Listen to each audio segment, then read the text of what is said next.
అందరికీ నమస్కారం అండి. ఇప్పుడే అందిన వార్త, సుప్రీంకోర్టు సంచలన తీర్పు.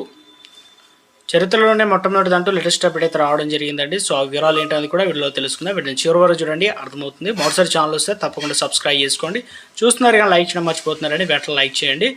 సో ముఖ్యంగా చూసుకున్నట్లయితే సుప్రీంకోర్టు పోక్స్ చట్టం కింద 10 సంవత్సరాలు జైలు శిక్ష అనుభవిస్తున్నటువంటి ఒక వ్యక్తిని సుప్రీంకోర్టు నిర్దోషిగా విడుదల చేసిందనమాట. సో సర్వోన్నత న్యాయస్థానం ఆర్టికల్ 142 ఉపయోగించి నిందితుని అయితే రిలీజ్ చేయడం జరిగింది. అసలు ఏం జరిగింది చూస్తున్నట్లయితే, నిందితుడు మరియు బాధితురాల మధ్య కామ సంబంధం కాకుండా ప్రేమ సంబంధం ఉంది. దీన్ని దృష్టిలో ఉంచుకొని నిందితుడిని విడుదల చేయవచ్చు అని చెప్పేసి కోర్టు అనేది పేర్కొందనమాట. వివరాలకు వెళ్తే, ఒక జంట కొంతకాలం రిలేషన్షిప్లో ఉన్నారు. అయితే ఆ యువతి మైనర్ కావడంతో ఆ యువకుడి పైన ఫోక్స్ కింద కేసు నమోదు చేయబడింది. కోర్టు అతనికి 10 సంవత్సరాలు జైలు శిక్ష విధించింది. ఈ జంట సంతోషకరమైన జీవితాన్ని గడుపుతున్నారు మరియు వారికి ఒక బిడ్డ కూడా ఉన్నారని సుప్రీంకోర్టు అయితే పేర్కొనడం జరిగింది.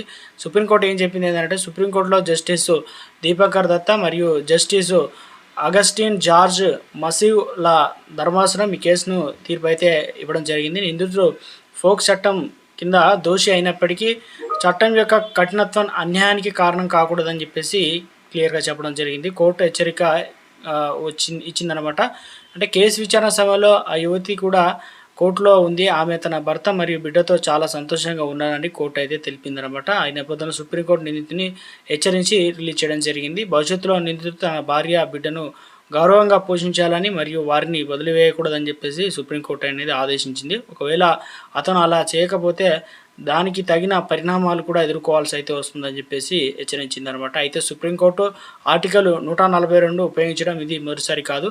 గతంలో మే 2025లో సర్వోన్నత న్యాయస్థానం ఈ చట్టం సహాయంతో ఫోక్స్ కేసులో అరెస్ట్ అయినటువంటి వ్యక్తిని కూడా రిలీజ్ చేయడం అయితే జరిగిందనమాట.